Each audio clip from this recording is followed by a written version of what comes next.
Hello and welcome to stock watch presented by HBL and powered by chase securities.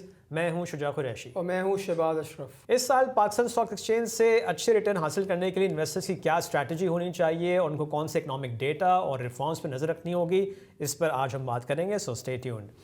इस हफ्ते का आगाज़ भी 23 से हुआ और आपने देखा कि म्यूचुअल फंड्स की बाइंग जो हमको इस साल के शुरू से नज़र आ रही है वो कंटिन्यू रही और इसके अलावा कंपनीज़ ने भी अच्छी बाइंग की। और जो हफ्ते के शुरू के 3 दिन थे उसमें हमने काफ़ी अग्रेसिव बाइंग देखी, फिर थर्सडे और फ्राइडे को थोड़ी सी प्रॉफिट टेकिंग नज़र आना शुरू हो गई। So in the end who took the week, bulls और बेयर्स? Let's find out.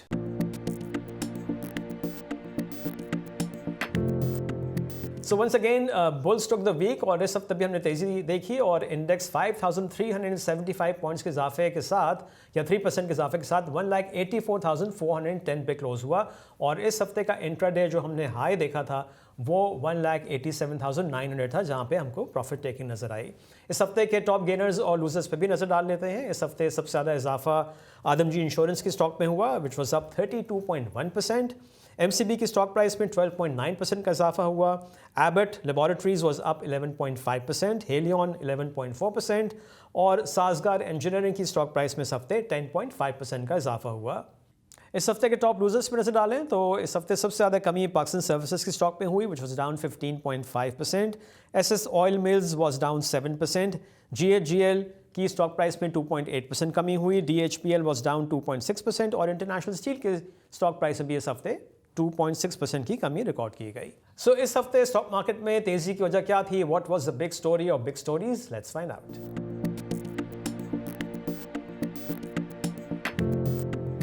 जैसे मैंने कहा कि big story was of course liquidity और हमने देखा कि जो पिछले हफ्ते या 1 जनवरी से हमने म्यूचुअल फंड्स का पैसा मार्केट में आते हुए देखा है वो कंटिन्यू रहा और इस हफ्ते भी हमने काफ़ी एग्रेसिव बाइंग देखी और इसके साथ साथ जो मनी मार्केट यील्ड्स थी वो भी हमको ड्रॉप होती हुई नजर आई और ये सबसे बड़ा रीज़न था कि हमने स्टॉक मार्केट में तेज़ी देखी। तो शहबाज, ये जो हम कन्वर्जन देख रहे हैं आई थिंक कन्वर्जन ही हो रही है बिकॉज मनी मार्केट यील्ड्स भी नीचे आ रही हैं और जो लास्ट रेट कट हुआ था उसके बाद अब ये एंटिसिपेशन भी इन्वेस्टर्स को है कि शायद नेक्स्ट मॉनेटरी पॉलिसी जो 26 तारीख को है, 26 जनवरी को, उसमें एक कट और भी देखा जा सकता है। आई थिंक अगर आप जहाँ तक लिक्विडिटी की बात कर रहे हैं जो मैंने देखी म्यूचुअल फंड्स में आई है उसमें अगर आप टोटल अमाउंट देखें फ्रॉम 1 जन टू डेट तकरीबन 23 बिलियन रुपीज़ का है।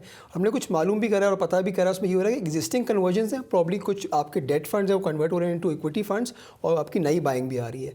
जहाँ तक आपने मनी मार्केट डील्स की बात की, हमने ये देखा है since the last T-bill auction और since the last monetary policy जो मिड ऑफ दिसंबर हुई थी उसके बाद से अभी तक जो आपकी मनी मार्केट डील्स हैं they are down about 40-50 bips. तो इससे ये एंटिसिपेट हो रहा है कि जो आपकी मॉनेटरी पॉलिसी अनाउंसमेंट है बाय एंड ऑफ जैन वहाँ हम एक्सपेक्ट कर सकते हैं कि अनदर 50 बेसिस पॉइंट कट हो सकता है, जिसके बाद आपका इंटरेस्ट रेट 10.5% से 10% आ जाएगा।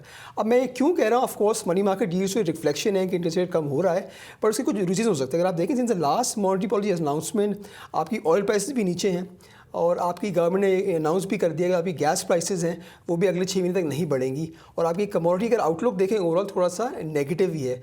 जो सबसे बड़ी रिस्क थी आपकी स्टेट बैंक की वो आई थिंक वो कंसर्न अब नहीं रहा है। हमने ये भी देखा है कि बहुत सारे आपके जो रीजनल पार्टनर्स हैं, आपके बायलैटरल पार्टनर्स हैं, वो भी अपने डेट को कन्वर्ट कर रहे हैं into probably asset swap deal हो रही हैं या प्रॉब्ली इनटू डिफेंस डील्स हो रही हैं। तो हम देख रहे हैं गोइंग फॉरवर्ड जो हम लगता है कि जो हमारे रिजर्व्स हैं ओवरऑल उस पर इतना प्रेशर नहीं होगा डिस्पाइट ऑफ ये सीइंग के जो आपके इंपोर्ट्स हैं वो बढ़ रही है। और मोस्ट इंपॉर्टेंटली जो आपकी इन्फ्लेशन भी है वो भी हमने देखा है कि लास्ट मंथ भी 5.1% आई थी और आपके हाफ ईयर की इन्फ्लेशन भी तकरीबन 5.2% है।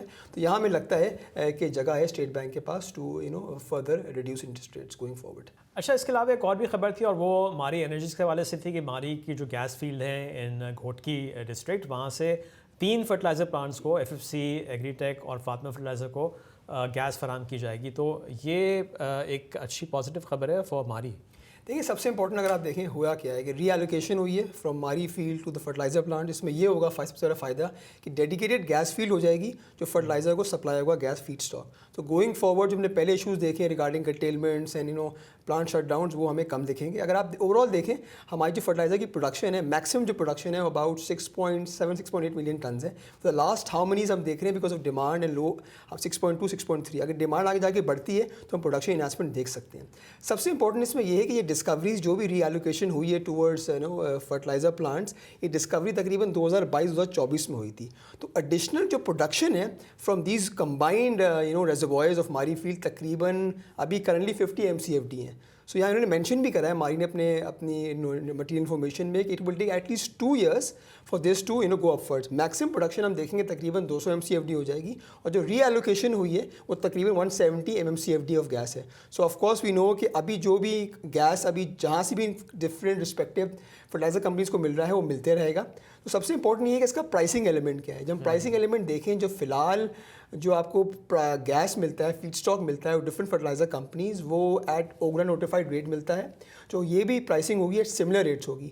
अगर ये जो प्राइस नोटिफाइड प्राइसेस ओगरा की हैं वो 6 महीने पुरानी है ओगरा के वेबसाइट में, पर अगर अभी आप कैलकुलेट करें तो थोड़ा सा प्राइसिंग डिफरेंशियल आता है। पर आई एक्सपेक्ट कि कोई डिफरेंस नहीं होगा between the new rates and the old rates जब आगे जाके प्राइसेस रिवाइज होंगी। तो आई थिंक जहाँ तक आपने बात करा कि ऑफकोर्स मारी एक बेनिफिट इसका हो सकता है, मारी में आई थिंक सब इन्वेस्टर्स या सब एनालिस्ट ने ये चीज़ इनकॉपरेट करी हुई है, और हमें पता है कि अभी 26 नहीं 27 और 28 में जाके यहाँ से प्रोडक्शन रैंप अप होगी, जहाँ हम देख सकते हैं एक बड़ा बेनिफिट टू मारी होगा। अगर आप देखें मारी की क्वांटिफाई अगर करें, तकरीबन 8 से 850 MCFD ऑफ गैस प्रोड्यूस करता है। एडिशनल गैस यहाँ से आती है which will take the gas production to above to 1000 MCFD of gas, और प्राइसिंग भी बेहतर होगी। तो हमने देखा इसकी वजह से जो आपकी अर्निंग 50-55 रुपये की है वो गोइंग फॉरवर्ड 75 रुपीज़ की हो सकती है। सो आई थिंक ये मेजर ट्रिक था जिसकी वजह से हमने देखा कि मारी में एक हमने स्टॉक प्राइस एक्साइटमेंट देखी। अच्छा, ये शहबाज थोड़ा सा एक्सप्लेन करें कि ये इसमें टाइम लगेगा, बिकॉज अब ये सुई नॉर्थ या सुई साउथ का नेटवर्क यूज़ नहीं करेंगे, इनको अपनी पाइपलाइंस बिछानी होंगी। देखिए सबसे इंपॉर्टेंट ये है कि जो आपको गैस डिलीवरी होगी वो मारी अपने डिलीवरी पॉइंट तक देगी। वहाँ से बिकॉज हमें पता है कि मारी का जो भी गैस होता है वो लो BTU गैस होता है। In order to convert that into pipeline quality आपको कुछ कैपेक्स करना पड़ेगा, और फ्रॉम मारी टू SSGC और SNGPL नेटवर्क ये कैपेक्स इटसेल्फ रिस्पेक्टिव कंपनीज करेंगी, जो टाइम लगेगा। और इसमें जो रोल होगा SNGP और SNGC का, GC का वो third party as per third party rules वो एक टैरिफ चार्ज करेंगे ट्रांसपोर्टेशन का। तो अगर हम प्राइसेस को कन्वर्ट करें based on current oil prices, और अगर हम इसमें टैरिफ भी एडजस्टमेंट कर दें, तो जो अभी करंट प्राइसेस चल रही हैं उसकी आसपास ही होंगी।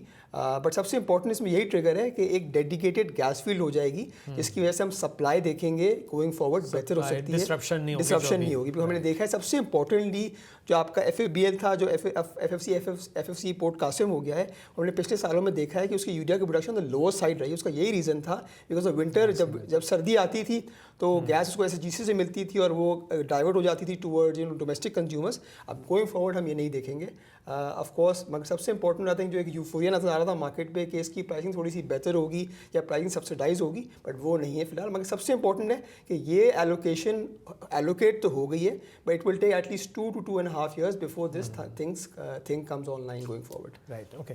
अच्छा, एक और ख़बर भी थी इस हफ्ते, और वो थोड़ी नेगेटिव थी फॉर ऑयल मार्केटिंग कंपनीज, और जो मार्जिन्स को बढ़ाने की बात की थी, और वो भी बहुत ज़्यादा नहीं बढ़ रहा था, और वो हमने डिस्कस भी किया था कि उसको 2 फेजेस में करना था।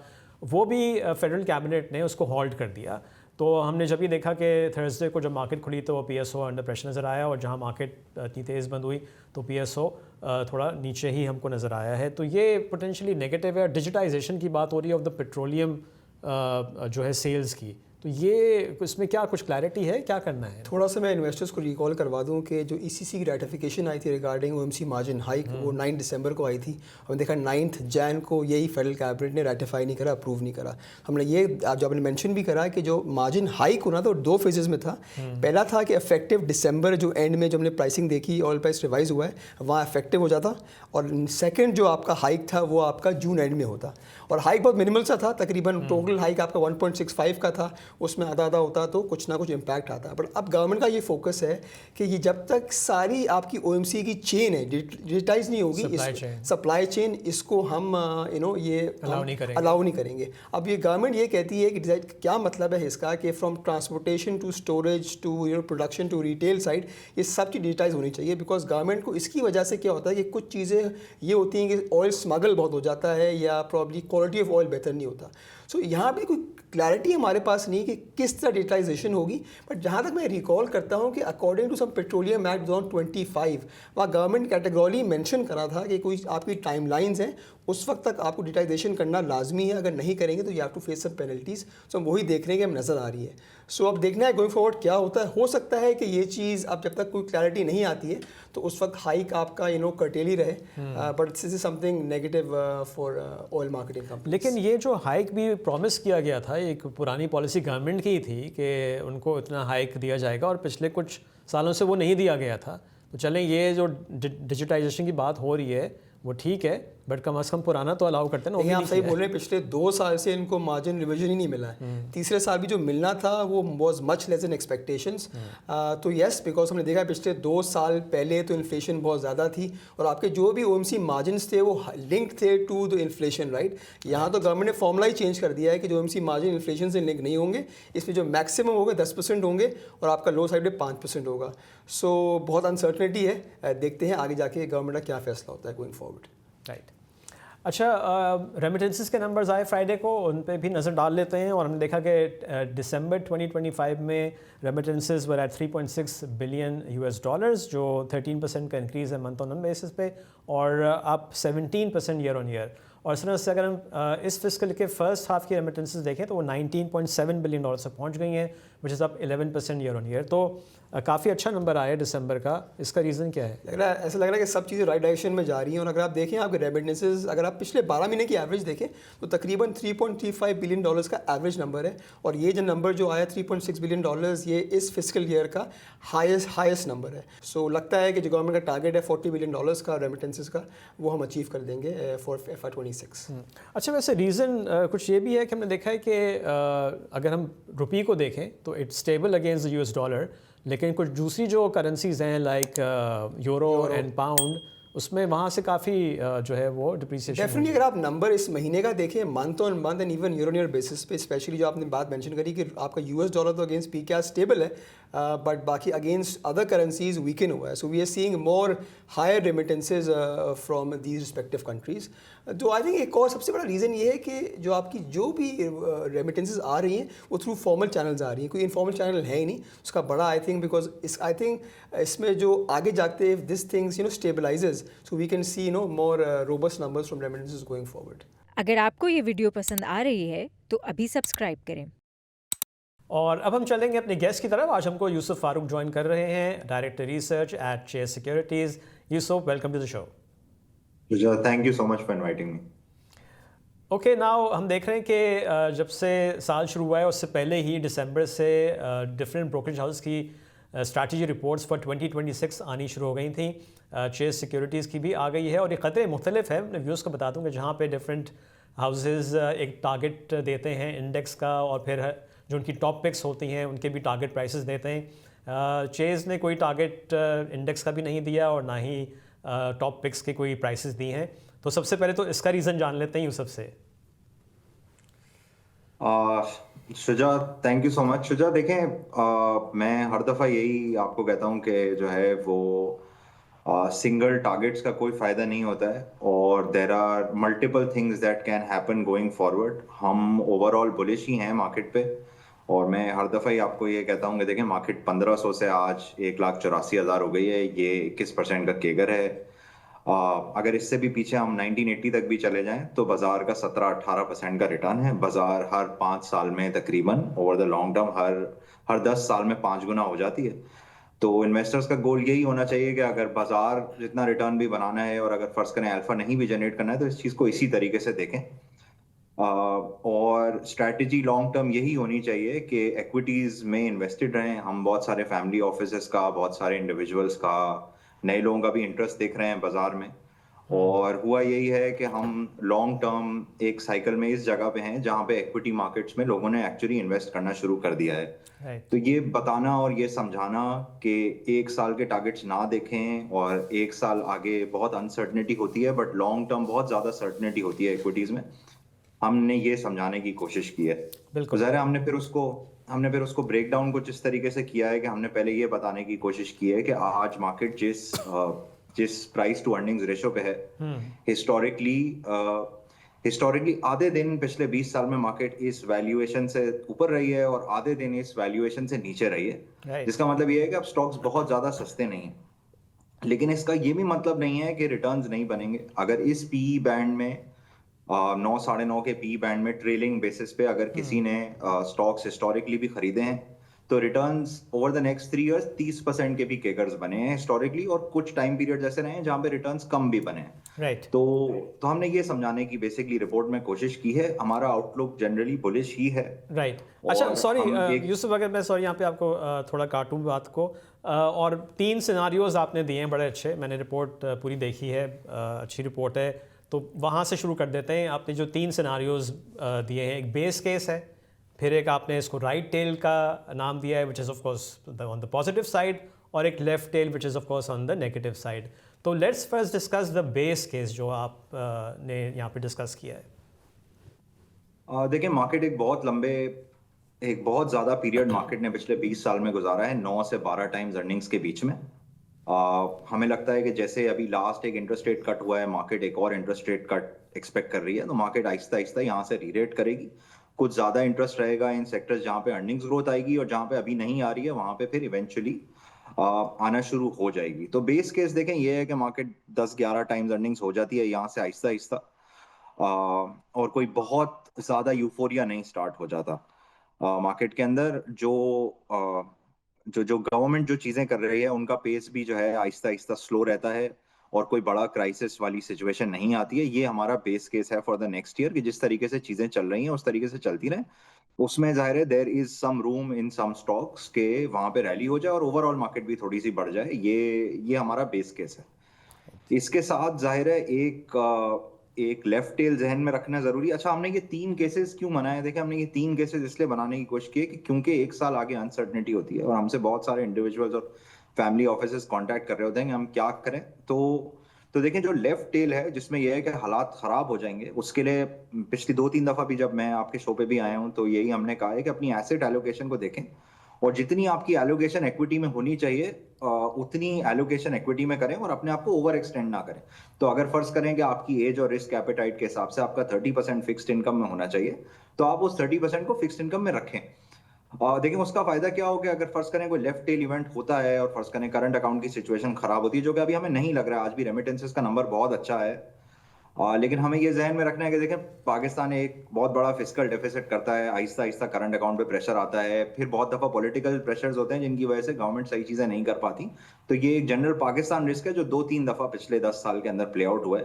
तो उसके लिए अपने पोर्टफोलियो में कुछ फिक्स्ड इनकम और ऐसे एसेट्स रखें जो अनकोरिलेटेड हो स्टॉक मार्केट से अपने आप को। अच्छा, फिर देखें, जो बेस केस है उसके लिए जरूरी है कि आपका एक बेस इक्विटी पोर्टफोलियो हो जिसमें आपका टारगेट या मार्केट रिटर्न या उससे थोड़ा सा बेहतर हो, और आपकी बेस वेल्थ जो है वो उसके अंदर हो। और फिर उसके बाद हम कह रहे हैं कि देखें, there is also a possibility के पी रेशियोज बहुत ज्यादा बढ़ जाएं। हम देख रहे हैं कि अब पिछले आप राइट 25 टेल साल की से बात कर रहे हैं, राइट? जी, अब मैं राइट टेल पे देखें ये भी हो सकता है कि देखें इक्विटीज में एक इंटरेस्ट आ रहा है, नए लोग आ रहे हैं, फैमिली ऑफिसेज बहुत ज्यादा फोकस कर रहे हैं, और बहुत लोगों को समझ में आया है कि ये एक ऐसी एसेट क्लास है जिसके अंदर एक लॉन्ग टर्म बहुत अच्छा रिटर्न बनाया जा सकता है, जिसकी वजह से हम हर महीने देख रहे हैं 15,000 16,000 अकाउंट सब खुलना शुरू हो रहे हैं। तो बहुत सारे लोग स्टॉक मार्केट में एंटर हो रहे हैं, और ये रिटर्न इसीलिए बनते हैं क्योंकि ये कंपनीज जो इनके पीछे होती हैं ये पैसे बनाती जाती हैं। अच्छा सॉरी, आपकी बात तो कट रही है दोबारा यूसुफ, आपने काफ़ी दफ़ा फैमिली ऑफिसेस का वर्ड यूज़ किया, आई थिंक हम तो समझते हैं, लेकिन आम व्यूअर के लिए ज़रा समझा दें। देखें, कुछ लार्ज इंडस्ट्रियल ग्रुप्स हैं जो फिर और नए बिजनेसेस में इन्वेस्ट करने की जगह एक स्टॉक मार्केट पोर्टफोलियो बना लेते हैं। फैमिली ऑफिसेज और जनरली कोई भी कॉर्पोरेट ग्रुप का ऑफिस या कोई फैमिली का ऑफिस जो फिर एक रिसर्च एनालिस्ट की टीम बना के और फिर मार्केट में इन्वेस्ट कर रहे होते हैं। तो ये जनरली एक मोटी मोटी डेफिनेशन है ऑफ फैमिली ऑफिसेज। ये पिछले 10 साल के अंदर जो है वो एक फिनोमेना स्टार्ट हुआ है, जिसके अंदर पहले कुछ बड़े वेल नोन ग्रुप्स और अब बहुत सारे लोगों ने जो है वो ऑफिसेज बनाना शुरू कर दिए, and those offices then focus on stock market investing. So बहुत सारे लोग हैं जिन्होंने ये करना स्टार्ट कर दिया है। ठीक है, coming back to the right tell.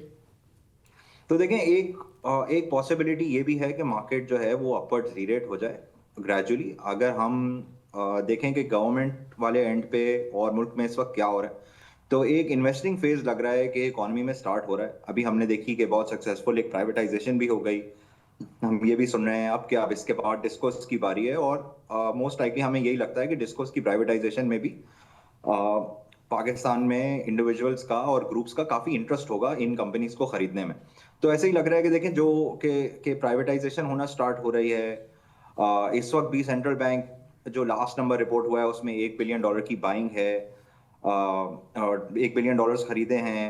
बज़ाहिर ये लग रहा है कि डेट रोल ओवर्स के लिए भी गवर्नमेंट जो है वो कोई हल निकालने की कोशिश कर रही है कि लोन्स को कोई इन्वेस्टमेंट में कन्वर्ट कर दें या लोन्स को कोई आर्म्स डील में कन्वर्ट कर दें। तो उस साइड पे भी प्रेशर कम है, जिसकी वजह से हमें लग रहा है कि आहिस्ता आहिस्ता ऐसा हो सकता है कि मार्केट री रेट होकर ऊपर जाना शुरू कर दे as interest rates come down. देखें एक और जो इंटरेस्टिंग फैक्टर इस साइकिल में स्पेसिफिकली हो रहा है वो ये है कि फिक्स्ड इनकम पे जो टैक्सेस हैं वो लास्ट साइकिल से थोड़े से ज्यादा हैं।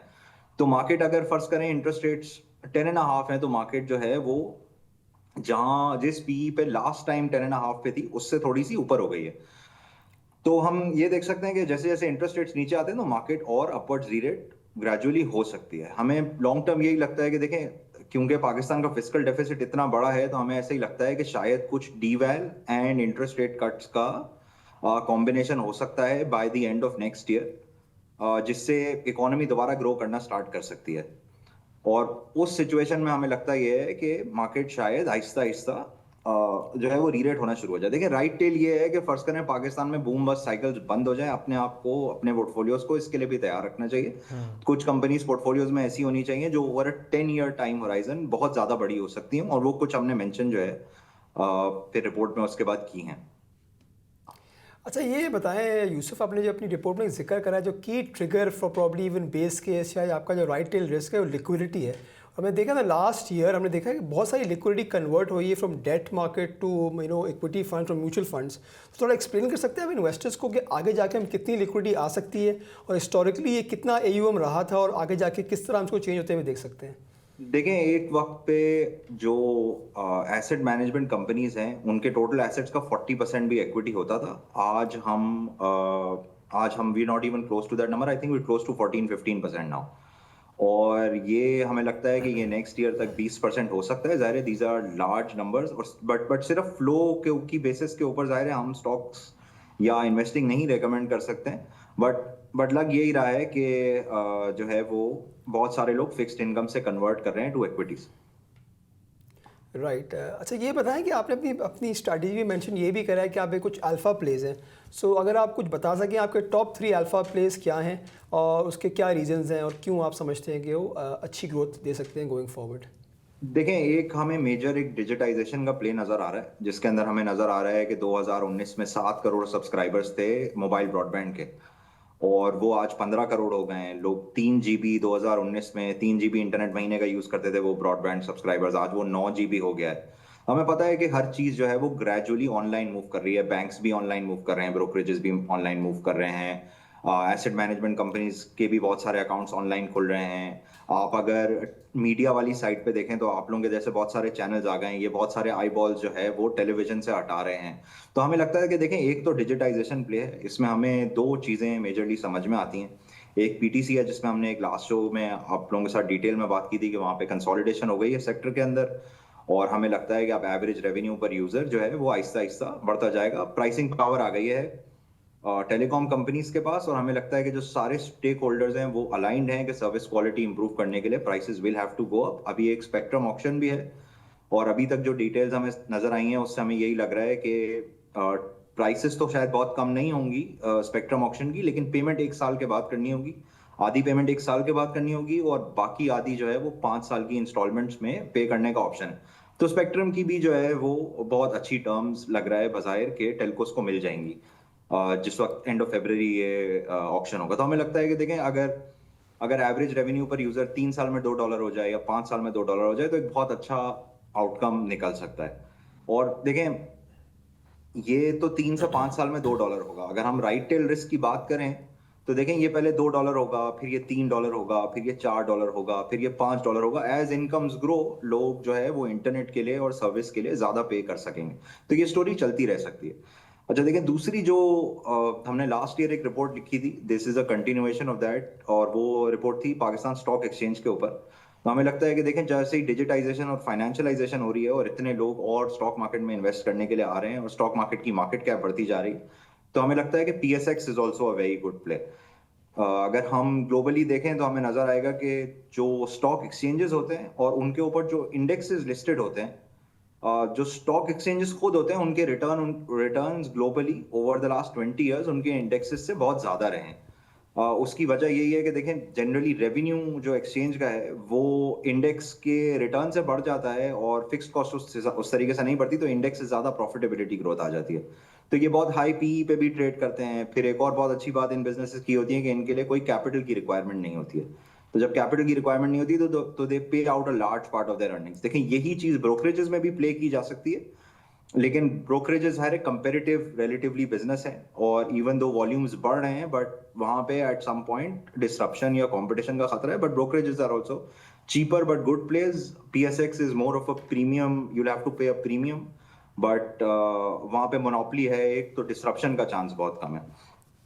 राइट। तो देखें ये ये एक तो देखें हमें मेजरली एक डिजिटाइजेशन का प्ले नजर आता है। दूसरा देखें हमने इससे पहले भी एक दफा गनी केमिकल इंडस्ट्रीज को डिस्कस किया था। हमें लगता है कि इस वक्त उसका भी PE एक अनडिमांडिंग सा है। फिर हमें लगता है कि पाकिस्तान टोबैको के अंदर जो है पाकिस्तान टोबैको में ये हो रहा है कि अगर आप देखें 15 साल पहले पाकिस्तान टोबैको एक स्टिक के ऊपर 1 पैसा कमाता था इन नेट प्रॉफिट, आज वो 1 रुपया कमाता है। तो this business also has quite a bit of pricing power. और अब जैसे जैसे इलिसिट सिगरेट्स के ऊपर क्रैकडाउन हो रहा है तो हमें लगता है कि वहां पे भी एक अर्निंग्स ग्रोथ हमें नजर आ सकती है। राइट। अच्छा, फिर जी, अल्फा स्टॉक्स तो आपने कुछ मेंशन कर दिया। इससे पहले जो बात हो रही थी ना, जो आपने कहा कि राइट टेल जो अगर रिस्क देखें और वहाँ पे थोड़ा सा लॉन्ग टर्म होराइजन 10 साल का रखें इन्वेस्टर्स, तो उसके लिए भी आपने कुछ स्टॉक्स की आप मेंशन करना चाह रहे थे। तो वो कौन से स्टॉक्स हैं, ग्रोथ स्टॉक्स? देखिए हमें राइट टेल के लिए ही मैंने आपको दोनों मेंशन किए कि पाकिस्तान स्टॉक एक्सचेंज एक, कि अगर फर्ज करें 10 साल यहाँ से बाजार ये तो बहुत आपके अच्छी अल्फा, बढ़ती ये तो रहती आपके है। अल्फा उसमें शामिल है ना, अगर जी जी मेन जी, स्टॉक्स की बट बात कर ये लें। जी शुजा, ये हैं ही अल्फा में इसलिए क्योंकि ये राइट टेल रिस्क को जो है वो कवर करते हैं। ठीक है। कि अगर अगर फर्ज करें कि एक्चुअली बहुत ज्यादा तेजी हो गई और फर्ज करें कोई बूम बस्ट नहीं होता है 10 साल के लिए, तो PSX will do really well. अगर कोई बूम बस्ट नहीं होता है और GDP पर कैपिटा बहुत बढ़ जाती है तो companies like PTCL could do very well. ठीक है। अच्छा, इसके अलावा कुछ दूसरे ग्रोथ स्टॉक्स? देखें एक हमें लग ये रहा है कि अगर हम ऑटो सेक्टर देखें तो हमें लगता है कि जो महंगी थोड़ा सा गाड़ियों का सेगमेंट है, SUVs का सेगमेंट, उसमें थोड़ा सा कंपटीशन है और आया है। लेकिन अगर हम सिडान्स वाला सेगमेंट देखें या सस्ती गाड़ियों वाला सेगमेंट देखें तो वहां पे उतना कंपटीशन नहीं आया है और सेल्स बहुत तेजी से बढ़ रही हैं क्योंकि इकोनॉमी रिकवर कर रही है। फिर क्योंकि 3 मिलियन की फाइनेंसिंग की जा सकती है सिर्फ, तो बहुत अच्छा फिट होती हैं ये। इंडस मोटर्स फॉर एग्जांपल बहुत अच्छा फिट होता है कि उस एंड पे सेल्स ग्रोथ आ सकती है। तो हमने एक इंडस मोटर्स भी मेंशन किया है। इंडस और होंडा का एक पार्ट सप्लायर है एग्री ऑटोस, हमने वो भी मेंशन किया है। तो ये दोनों जगह पे हमें लगता है कि मार्केट ने प्राइसिंग नहीं किया है जो इम्प्रूवमेंट सेक्टर के अंदर आई है ऑटोज में, एग्री ऑटोज में और इंडस मोटर्स में। हमने आज एग्री ऑटोज के ऊपर एक नोट भी लिखा है, तो अगर कोई चाहे उस नोट को देखना तो वो हमारी वेबसाइट पे अवेलेबल है। फिर हमें ये भी लगता है कि ट्रक्स में भी कुछ हो सकता है, तो हमने एक GHNI की भी रिकमेंडेशन दी हुई है जिसमें हमें लगता है कि आहिस्ता आहिस्ता जैसे दी इकोनॉमी रिकवर्स तो ट्रक सेल्स भी जो है वो रिकवर करनी चाहिए और अच्छे नंबर्स आने चाहिए। अच्छा, एक बड़ी इंटरेस्टिंग चीज़ मुझे आपकी रिपोर्ट में नज़र आई यूसुफ, वो जहाँ आप री रेटिंग की बात कर रहे हैं, तो आपने 90s और मिड 90s का रेफरेंस दिया है कि जब हमारी मार्केट का PE 20 टाइम्स या उससे भी ज़्यादा होता था। तो यानी कि हिस्टोरिकली PSX के ये इस PE पे वो ट्रेड कर चुकी है। हमें तो नहीं, हम तो समझते हैं कि बस ये 8, 10, 12 ही है, इससे ज़्यादा नहीं है। देखिए बहुत ज्यादा बाजार कंपैरेबल नहीं थी 90s में। जैसे ऑयल कंपनीज नहीं थी, बैंक्स कम थे। बट देखें पीज तो रीरेट हो सकते हैं कुछ कंपनीज के। बाजार उस वक्त भी यही हुआ था कि देखें 89 के बाद एक प्राइवेटाइजेशन का फेज स्टार्ट हुआ था पाकिस्तान में, और 89 में मेरा ख्याल है 8 का पी था और फिर हम 23-25 पे चले गए थे। तो प्राइवेटाइजेशन जो है वो एक ट्रिगर हो सकता है जरूर सेंटिमेंट का, और उस वक्त भी यही हुआ था। बट उस वक्त ये भी ध्यान में रखना चाहिए कि उस वक्त गोरा था और एक थिनली ट्रेडेड मार्केट थी, जिसकी वजह से भी ये हुआ। फिर 96 के बाद मेजरली पाकिस्तान में IPOs बहुत सारे हैं, तो market wasn't very comparable. But PEs rerate Pakistan में अब भी हो सकते हैं, हमारे पास कुछ हिस्टोरिकल प्रेसिडेंस है ये होने का। बट ये जाहिर है ये इसको as a this there's a small probability of this happening. ये इसको बेस केस रख के इन्वेस्टिंग नहीं करनी चाहिए, Right. और लेफ्ट टेल को भी जहन में रखना चाहिए, बेस केस को भी जहन में रखना चाहिए, और राइट के लिए भी रेडी होना चाहिए. राइट. अच्छा, एक और क्वेश्चन है, अगर देखें आपकी रिसर्च के मुताबिक आई थिंक जो current price earning multiple I think 9.5 times if I am mistaken, और आप क्या समझते ये हैं? ब्लूमबर्ग का नंबर है. सॉरी, ये ब्लूमबर्ग का नंबर है. अगर हम बात करें, हम यहाँ राइट टेल की बात कर रहे हैं, अगर हम गोइंग फॉरवर्ड देखेंगे सारे जो आपके रिफॉर्म्स हैं गवर्नमेंट के, अगर ये ट्रिगर हो जाते हैं, so what do you think what could be a potential price earning ratio going forward, और किस प्राइस अर्निंग रेशियो पे एक रिस्क लेवल थोड़ा ज़्यादा हो जाएगा? देखिए, हमने ये देखा है कि 12 के ऊपर हिस्टोरिकल डेटा से हमें ये लगता है कि जब भी 12 के ऊपर मल्टीपल होता है तो 12 पे इन्वेस्ट करने पे अगले 3 से 5 साल का रिटर्न बहुत अच्छा नहीं होता है. बट वो हुआ ही एक आध दफा है, तो सिर्फ उसको भी देखना कोई बहुत अच्छा आइडिया नहीं. देखें, अगर रिफॉर्म्स होते रहते हैं और बूम बस नहीं होते हैं और ये थोड़ा लंबा चल जाता है तो फिर पी रीरेट होता रह सकता है. ज़ाहिर है, आप जितने हाई पी पे इन्वेस्ट करेंगे आपको लॉन्ग टर्म रिटर्न फिर उतना कम एक्सपेक्ट करना चाहिए. लेकिन अभी इस पी पे जहां हम सेंटर में हैं कहीं पे रेंज के, तो यहाँ से लॉन्ग टर्म रिटर्न 17.5-18% का एक्सपेक्ट करना चाहिए. ठीक है Yusuf, thank you very much. Thank you. और अब हम नज़र डालेंगे अगले हफ्ते के इंपॉर्टेंट इवेंट्स पर. नेक्स्ट वीक अगर मंडे को देखें तो ऑटो सेल्स का डेटा एक्सपेक्टेड है, और मंडे को सर्ल की बोर्ड मीटिंग है other than financials. Tuesday Wednesday को सच कोई इवेंट बड़ा नहीं है. थर्सडे को 15th ऑफ जनवरी है, तो ऑयल प्राइस का रिवीजन एक्सपेक्टेड है, और फॉरेक्स रिजर्व्स का डेटा आएगा, और फ्राइडे को करंट अकाउंट का डेटा एक्सपेक्टेड है, और एज यूजुअल एसपीआई के नंबर्स भी आएंगे. और अब वक्त हुआ है कैंडल टॉक का.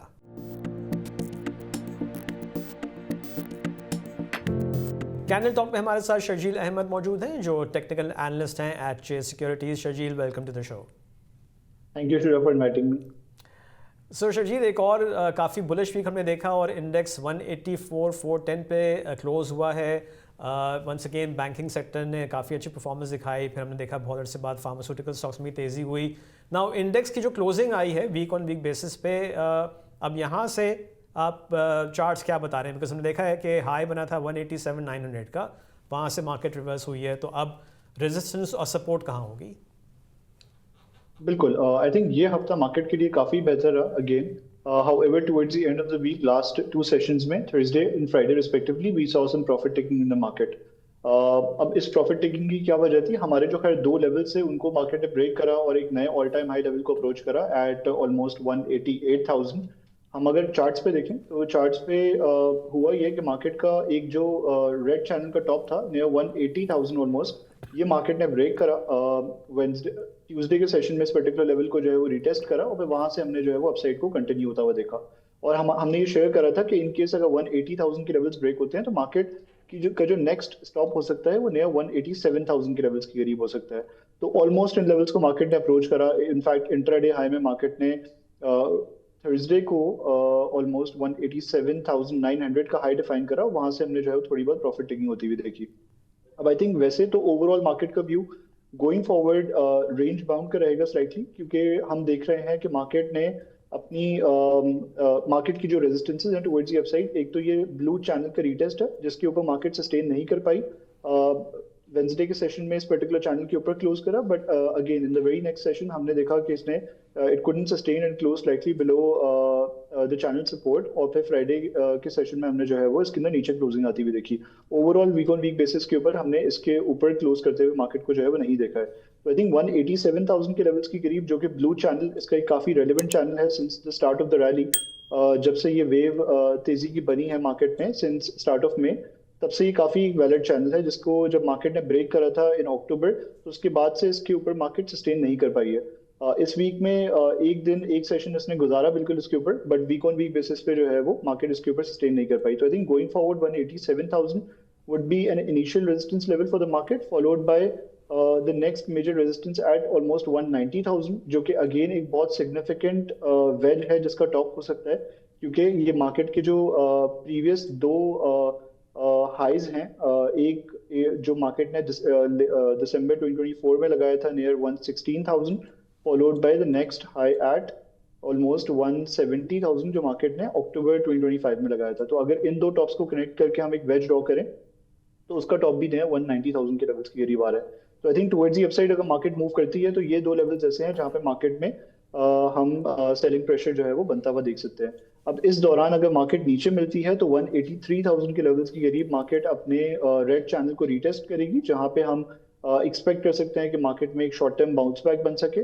और अगर ये लेवल सस्टेन नहीं होता है, मार्केट अपने इस लेवल को ब्रेक करके नीचे की तरफ पेनिट्रेट करती है, तो 180,000 in that case would be the next good support level for the market for fresh accumulation. Indicators पे हम देख रहे हैं कि काफी मिक्स्ड सेंटिमेंट है। वॉल्यूम वाइज तो हमने इनिशियली दिस वीक वॉल्यूम्स में एक राइज देखा, but towards the end of the week जब मार्केट में सेलिंग प्रेशर आया तो वॉल्यूम्स थोड़े डल हो गए। और आरएसआई भी में भी हमने देखा कि अगर हम इसको थोड़ा जूम इन करें तो यूजुअली हम देखते हैं कि आरएसआई जब भी 80H की रेंज को अप्रोच करता है तो वहां पे हमें इंडेक्स में ऑल इन ऑल थोड़ी बहुत प्रॉफिट टेकिंग होती हुई नजर आती है। तो I think considering the view on indicators as well, हमारा ये व्यू है कि मार्केट शायद थोड़ी कंसोलिडेट करे, या मार्केट में अगर कोई डिप आता है द सपोर्ट लेवल्स मेंशन्ड तो वो एक बाइंग अपॉर्चुनिटी हो सकती है। Okay, now moving on to individual stocks. बहुत सारे स्टॉक्स ने इस हफ्ते अच्छा परफॉर्म किया है। बैंकिंग सेक्टर ने लीड किया। बैंक्स में हम अगर नेशनल बैंक की बात करें तो इस पे हमने कुछ हफ्ते पहले भी आपने व्यू दिया था जब ये 220 के पास, और आपने इस पे काफ़ी अच्छा व्यू रहा 220 से। अगर देखा जाए तो थर्सडे का जो इंट्राडे हाई बना तो 272 भी इसने क्रॉस किया था। तो अब नेशनल बैंक के चार्ट्स क्या दिखा रहे हैं? सपोर्ट इसमें कहाँ हमको नज़र आती है? बिल्कुल, आई थिंक नेशनल बैंक ने काफी अच्छा रैली करा। इसमें एग्जैक्टली ये हुआ था कि there was a bullish pennant in play in the month of October, जिसका ब्रेकआउट हुआ था। उसके बाद it went into a consolidation, और ये एक पोस्ट ब्रेकआउट कंसोलिडेशन थी। और इस कंसोलिडेशन फेज का जो हमने लेटर ऑन ब्रेकआउट देखा तो इसने हमारे जो टारगेट लेवल से एट 236 रिस्पेक्ट फॉलोड बाय 250 दोनों टारगेट लेवल्स को जो है वो अप्रोच करा। ये बुलिश पेनेंट का भी टारगेट लेवल था बाय द वे। अच्छा, इसके साथ साथ इसमें एक काफी valid ascending channel in play है सिंस स्टार्ट ऑफ अक्टूबर, जो हमने यहाँ पे रेड से रिप्रेजेंट करा हुआ है। इसका टॉप भी अराउंड 250 था। हमने जब वंस इसको इनिशियली इसको अप्रोच करते हुए देखा इस पर्टिकुलर लेवल को, तो यहाँ पे थोड़ी बहुत प्रॉफिट टेकिंग हुई। हमने देखा कि इसने सपोर्ट ली नियर 240, उसके बाद वहां से जो इसके अंदर अपसाइड बनी और इसने चैनल को ब्रेक करा, तो फिर हमने इस रैली की फर्दर एक्सटेंशन देखी, जिसमें इसने ऑलमोस्ट 270 थर्सडे को ऑलमोस्ट 271.7 का हाई लगाया। तो अब इसमें ये व्यू रहेगा कि इन केस अगर इसमें कोई डिप आता है, क्योंकि हम देख रहे हैं कि इंडिकेटर्स थोड़े से स्लाइटली ओवरबॉट है। मैकडी भी थोड़ा सा हमें अपसाइड पे लग रहा है कि थोड़ी सी इसमें जो है वो रिप्रेजेंट कर रहा है कि थोड़ा सा अगर करेक्शन या डिप आती है तो it would be better for the health of the stock overall. तो हमारा ये व्यू है कि अगर ये सपोर्ट्स के करीब मिलता है, इसकी एक इनिशियल सपोर्ट और काफी अच्छी सपोर्ट वुड बी नियर 252, जहां पे अपने ये इस रेड चैनल को रीटेस्ट करेगा। वहां पे इसको बाइंग पर्सपेक्टिव से जो है वो देखा जा सकता है अगेन। और उस सूरत में अगर कोई अपसाइड बनती है तो 272 के लेवल्स के करीब इसकी इनिशियल रेजिस्टेंस लेवल रहेगा, जो कि इसका रीसेंट हाई भी है, followed by the next resistance level और द टारगेट प्राइस है 285। Okay, moving on to Nishat Mills. हमने देखा इन द लास्ट 2 सेशंस इस हफ्ते के निशात मिल्स में भी एक बाउंस बैक आया। ये ऑफ कोर्स गया था 200 रुपीज़ ने क्रॉस किया था, फिर ये वापस 170s में आ गया था। तो अब निशात मिल्स के इंडिकेटर्स क्या दिखा रहे हैं हमें? बिल्कुल, आई थिंक निशात मिल्स में भी हमने फ्राइडे की जो क्लोजिंग देखी है वो पॉजिटिव नोट पे देखी। हमने इसके अंदर रिसेंटली ये देखा है कि जब इसने ब्रेकआउट दिया था एट 170, तो उसके बाद इसमें जो मोमेंटम है वो थोड़ा एग्रेसिव साइड पे ही रहा है। हमने देखा कि इसने उसके बाद जो है वो डिप लिया और अपनी बेस डिफाइन करी नियर 174। 174 इसका वेज का रीटेस्ट लेवल भी था। गोइंग फॉरवर्ड भी हमारा यही व्यू है कि अगर ये इसके अंदर कोई भी डिप आता है नियर 174 175, तो that would act as a buying opportunity in the stock towards the upside. However हमारा ये व्यू है कि 194 के लेवल्स के करीब इसके इनिशियल टारगेट लेवल्स होंगे ट्रेडिंग पर्सपेक्टिव से, followed by the next target level at 204, जो कि इसका शॉर्ट टर्म ब्रॉडनिंग वेज है, उसका टॉप होगा। तो I think these levels would be good for the traders to book profits at. Okay शश जी, लास्ट स्टॉक हम डिस्कस कर लेते हैं, वो है the organic meat company. Because हमने फ्राइडे के सेशन में काफ़ी हैवी वॉल्यूम्स भी देखे और प्राइस इंक्रीज भी अच्छी हमको नज़र आई है। इंट्राडे बेसिस पे 56 से ऊपर ट्रेड हुआ। तो अब इसके इंडिकेटर्स क्या दिखा रहे हैं? दी ऑर्गेनिक मीट कंपनी में भी हमने फ्राइडे को परफॉर्मेंस काफ़ी बेहतर देखी। वॉल्यूम वाइज भी पार्टिसिपेशन बेहतर थी मार्केट में, एंड प्राइस वाइज भी closed on a positive note at 54.76 with an upside of almost 2.87 rupees. हम रिसेंटली हमने ये देखा है इसमें कि ये पर्पल बैंड में जो है वो ट्रेड करता रहा है, जहाँ पे टुवर्ड्स डाउनसाइड 50-51 के लेवल्स की करीब भी अपने बॉटम्स डिफाइन करता है, और एंड टुवर्ड्स द अपसाइड ये टॉप्स डिफाइन करता है near 55-55.5। And this is exactly where हमने इसमें सेकंड सेशन में थोड़ी बहुत प्रॉफिट टेकिंग देखी, एंड इट क्लोज एट 54.76। अब इसमें व्यू ये है कि आइडियली तो इसमें स्ट्रैटेजी ये रहेगी कि इसका ये जो एक मल्टी ईयर वेज है जिसका ऑलमोस्ट रीटेस्ट हो रहा है नियर 50-52 की रेंज, अगर ये डिप्स पे मिलता है इस रेंज में, जो कि इसकी पर्पल बैंड का भी बॉटम है, और यहाँ पे इस एग्जैक्टली लगभग इसी रेंज में जो है वो हम इस वेज का भी रीटेस्ट होते हुए देखेंगे, तो I think that can be a good accumulation opportunity for the stock. वहाँ पे इसको जो है वो एक्यूमुलेट किया जा सकता है for the traders who buy on dips, या जो लो रिस्क ट्रेड अपॉर्चुनिटी के तौर पे इसको जो है वो अगर देखना चाहते हैं तो वो उसको वहाँ पे देख सकते हैं। हाउएवर टुवर्ड्स द अपसाइड अब ये देख रहे हैं कि क्योंकि 55.5 एक इनिशियल रेजिस्टेंस लेवल है, ये जो शॉर्ट टर्म बैंड है उसका टॉप है, तो ये एक टेक्निकली ब्रेकआउट लेवल भी हो सकता है गोइंग फॉरवर्ड। अगर ये वंस ये 55.5 के लेवल्स के ऊपर ट्रेड करता है तो हम देखेंगे कि अपनी रैली को एक्सटेंड कर सकता है टुवर्ड्स 58 के levels initially from trading perspective, followed by the next target levels at 62. Okay Sharjeel, thank you very much. Thank you. और अब वक्त हुआ है एक्सपर्ट्स टेक का।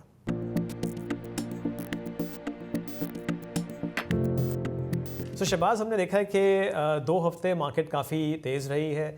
हमने इस हफ्ते कोई 5000 पॉइंट्स की तेज़ी देखी, उससे पिछले हफ्ते 6000 पॉइंट्स की। तो अब नेक्स्ट वीक में आप क्या देख रहे हैं मार्केट? देखिए, मुझे लगता है ऑन द ब्रॉडर लेवल तो मार्केट हमारा आउटलुक पॉजिटिव ही है, बट बिकॉज हमने देखा लास्ट 2 वीक्स काफ़ी तेज़ गुजरे हैं और साल का शुरू भी था, न्यू एलोकेशंस भी आई हैं। I think next week will be a week of consolidation. तो आई अगेन रिट्रेट कि कोई भी करेक्शन होती है और अब तो आप that could be an opportunity. So investors को करना चाहिए अपने स्टॉक्स को आइडेंटिफाई करें, और जहाँ करेक्शन आती है और जहाँ वो समझते हैं कि इंटाइसिंग लेवल है, इसको दोबारा बाय करें। हमें ये जहन में रखना चाहिए कि दिसंबर एंड हो गया और जैन शुरू हो गया है, 1 हफ्ता हो भी गया है, तो इसमें जो result season will be the main trigger going forward. So जो रिजल्ट्स एक्सपेक्टेड हैं कि अच्छे पोस्ट होंगे, that should be the in area of highlight for the investors at least next 2 months. Yes, I agree Shahbaz. मैं भी ये समझता हूँ कि अगले हफ्ते हम थोड़ी कंसोलिडेशन देखेंगे, और जैसे भी हमने डिस्कस भी किया शर्जील से, थोड़ी प्रॉफिट टेकिंग आनी थी, उनको नज़र आई 187-900 पे जब इंडेक्स गया।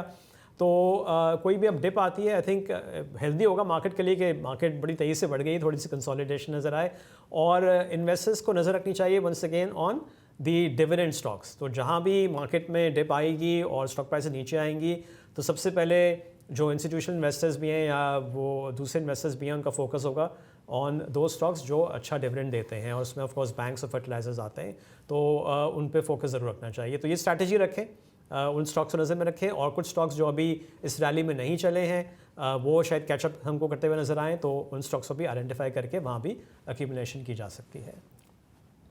So that's it for this episode of Stock Watch. Have a nice weekend. Take care. Khuda Hafiz.